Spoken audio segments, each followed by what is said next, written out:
Hello friends, welcome to the Sasta engineer tutorials. और आज की इस वीडियो में हम देखेंगे test driven development in software engineering. तो टेस्ट ड्रिवन डेवलपमेंट क्या, हमें इसके नाम से पता चलता है कि हम इसकी जैसा जो हमारा डेवलपमेंट होगा मॉडल का, तो उसके लिए हम जैसा टेस्ट के ऊपर ज़्यादा निर्भर करेंगे। इसके अंदर पहले हम टेस्ट को ज़्यादा महत्व देंगे, टेस्ट को ज़्यादा इंपॉर्टेंस देंगे, है ना। तो test driven development is an approach to program development in which you interview testing and code development. अब देखो, टेस्ट ड्रिवन डेवलपमेंट बोले तो क्या, एक ऐसी अप्रोच है प्रोग्राम को डेवलप करने की जिसके अंदर हम टेस्टिंग और कोड को साथ में डेवलप करते हैं। मतलब जब भी हम कोई कोड लिखेंगे तो उसके वास्ते एक टेस्ट केस रेडी रहना, है ना।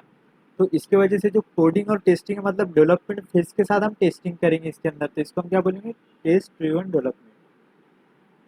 Tests are written before code and passing the test in the critical driver of development। अब देखो इसके अंदर क्या होगा, जो हमारा टेस्ट रहेगा तो टेस्ट पहले ही लिख देंगे हम कोड के पहले। नहीं तो आमतौर पे क्या होता है कि हम पहले जैसा कोडिंग करते हैं या फिर जैसा डेवलपमेंट का पार्ट कंप्लीट करते हैं, उसके बाद हम उसके लिए टेस्ट केसेस जैसा फिर राइट करते हैं ना। तो इसके अंदर क्या होगा, हम पहले टेस्ट केसेस को राइट करेंगे कोड लिखने के पहले, फिर बाद में हम कोड को लिखेंगे, फिर बाद में देखेंगे कि वो कोड जैसा जो टेस्ट केसेस है वो पास कर पाता है कि नहीं कर पाता है।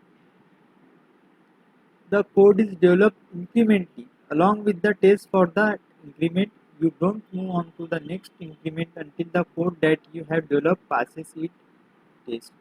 अब देखो, अब इसके अंदर एक चीज हमको ये मालूम पड़ रही है, जो ये टेस्ट ड्रिवन डेवलपमेंट है ये कौन सी अप्रोच है, इंक्रीमेंटल अप्रोच है। क्योंकि यहाँ पे क्या होगा, हमारे को टेस्टिंग और जो डेवलपमेंट का फेज है दोनों हमारा साथ में हो रहा, कोडिंग और टेस्टिंग दोनों साथ में हो रही। तो जो कोड है वो इंक्रीमेंटली डेवलप होगा, है ना। पहले कोड हम कोड बनाएंगे, कोड राइट करेंगे, फिर उसके बाद हम उसको टेस्ट करेंगे, फिर टेस्ट के बाद फिर डबल से न्यू कोड लिखेंगे, फिर उसको टेस्ट करेंगे। तो ऐसे ही इंक्रीमेंटली हमारा जो मॉडल है वो डेवलप होते रहेगा। तो इसके साथ है कि नहीं, टेस्ट भी इंक्रीमेंट के अंदर डेवलप होंगे। You don't move to the next increment until the code that you have develop passes it test. तो हमने जो कोड के लिए जो टेस्ट हमने टेस्ट केसेस रेडी रखे हैं, तो जब तक कि वो टेस्ट केसेस पास नहीं होते तब तक कि हम नेक्स्ट इसके ऊपर जंप नहीं कर सकते नेक्स्ट स्टेप पे, ठीक है। The goal of TDD isn't to ensure we write tests by writing them first, but to produce working software that achieves the targeted set of requirements using simple, maintainable solutions। अब देखो, अब TDD का गोल क्या है। ये नहीं है कि जैसा हम जैसा टेस्ट पहले लिख रहे हैं ना, इसके अंदर के टेस्ट पहले लिख लो फिर बाद में कोड लिखो, तो इसका मेन गोल ये नहीं है। बल्कि मेन गोल ये है कि जो हमारा सॉफ्टवेयर है वो वर्किंग कंडीशन के अंदर होना चाहिए जब भी हम उसको डेवलप कर रहे हैं। तो लेकिन साथ में उसने जो हमारे रिक्वायरमेंट्स है, तो उस रिक्वायरमेंट्स को भी अचीव करने को ना एकदम सिंपल एंड मेंटेनेबल सॉल्यूशंस के अंदर। अब ये अचीव कैसे करेंगे, देखो इसकी प्रोसेस एकदम इस डायग्राम से हम देख लेंगे। देखो हमारे पास कुछ रिक्वायरमेंट है ना। तो उस रिक्वायरमेंट के ऊपर हम जैसा फंक्शनैलिटी इंप्लीमेंट करेंगे। सबसे पहले क्या हमारे जैसा जो मॉडल है उसकी फंक्शनैलिटी क्या होनी चाहिए, तो जैसा हमारा कोई सॉफ्टवेयर है, वो सॉफ्टवेयर के अंदर मल्टीपल फीचर्स रहते हैं, मल्टीपल फंक्शनैलिटीज रहती है। तो हम क्या करेंगे, छोटे छोटे फंक्शनैलिटीज को उठाएंगे। जैसा कोई जैसा एक बटन है, वो बटन को क्लिक करे तो कुछ वर्क होना चाहिए। जैसा हम जैसा मैथमेटिकल प्रोग्राम दे रहे हैं, तो उस बटन को क्लिक करे बाद हमारे पास जैसा कुछ फैक्टोरियल आना चाहिए या फिर सम आनी चाहिए, है ना। तो एक छोटी सी फंक्शनैलिटी हो गई।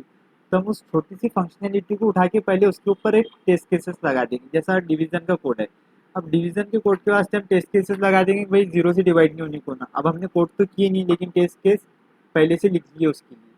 अब यहाँ पे क्या होगा, फिर बाद में हम कोड लिखेंगे। अब कोड लिखने के बाद क्या करेंगे, हमारे पास टेस्ट आ गया, फंक्शनलिटी पता है, फिर बाद में हम उस टेस्ट को रन करेंगे। कोड लिखे बाद यहाँ पे टेस्ट लिख लिए, फिर बाद में टेस्ट के बाद यहाँ कोड लिखेंगे, फिर बाद में उसको जो टेस्ट है उसको रन करेंगे। अब इसके अंदर दो चीज़ें हो सकती है, एक तो पास होगा नहीं तो फेल होगा। अगर से पास हो गया तो फिर हम क्या करेंगे, न्यू फंक्शनलिटी के ऊपर जाएंगे कि भाई हमारे पास नेक्स्ट रिक्वायरमेंट क्या है, जैसा हम नेक्स्ट फंक्शनलिटी कौन सी सब बिल्ड कर सकते हैं इसके बाद। अगर से जो हमारा कोड है वो फेल होता है, तो हम उसके अंदर क्या करेंगे, कुछ ना कुछ चेंजेस करेंगे, उसको रिफैक्टर करेंगे, फिर डबल से सेम टेस्ट को रन करेंगे। जो हमने टेस्ट केस लिखे थे ना, उस सेम टेस्ट को हम रन करेंगे, फिर बाद में उसको डबल से चेक करेंगे वो रन होता है या नहीं होता है। अगर से फेल हुआ तो फिर डबल से रिफैक्टर करेंगे, पास हो गया तो नेक्स्ट फंक्शनलिटी। तो इसके वजह से ये एडिटिव अप्रोच है। अब यही प्रोसेस है जो हमने डायग्राम के अंदर समझी, इसके अंदर भी वही बताया थ्योरेटिकल वे में। देखो, start by identifying the increment of functionality that is required. This should normally B small, implementable in a few lines of code. अब देखो जो कोड है वो छोटा होना चाहिए और इम्प्लीमेंटेबल होना चाहिए, इम्प्लीमेंट होने को होना। Write a test for this functionality and implement this as an automated test. अब देखो हमारे को टेस्ट लिखना है, तो जो फंक्शनैलिटी के ऊपर जो टेस्ट लिखेंगे और वो इम्प्लीमेंट होगा as a automated test. Run the test along with all other tests that have been implemented. Initially you have not implemented the functionality, so the new test will fail. तो new test fail हो सकता है क्योंकि हमने उसको पहले implement नहीं करे, है ना। जो पुराने टेस्ट केसेस है वो तो जैसा पास हो जाएंगे क्योंकि हमने पहले से उस कोड के लिए उनको जैसा हम न्यू कोड के ऊपर तभी पहुंचे जब प्रीवियस कोड्स पास हो गए प्रीवियस टेस्ट के ऊपर, है ना। Implement the functionality and rerun the test.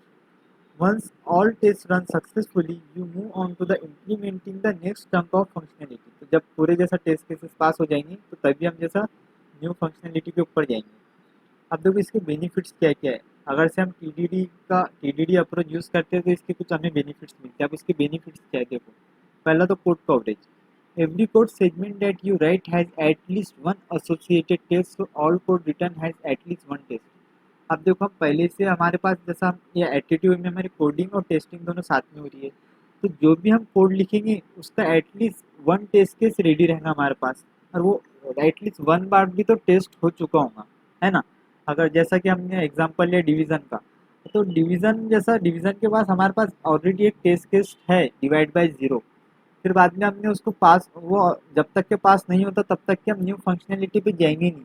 तो इसके वजह से जो हमारा कोड कवरेज है इसके हमारे को बेनिफिट्स मिलेगा। Second one is regression testing. Regression test suite in developed incrementally as a program is develop.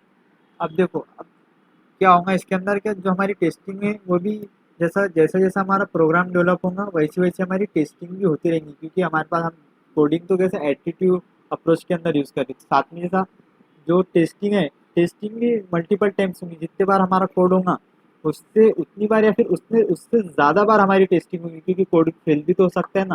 Fail के बाद फिर रिफैक्टर करेंगे, फिर बाद में उसको हम टेस्ट करेंगे। तो इसके वजह से जैसा अगर से एंड टाइम हम कोड डेवलप करते हैं तो मिनिमम एंड टाइम हमारा टेस्ट हमारी उसकी टेस्टिंग होनी चाहिए, जैसा होंगी।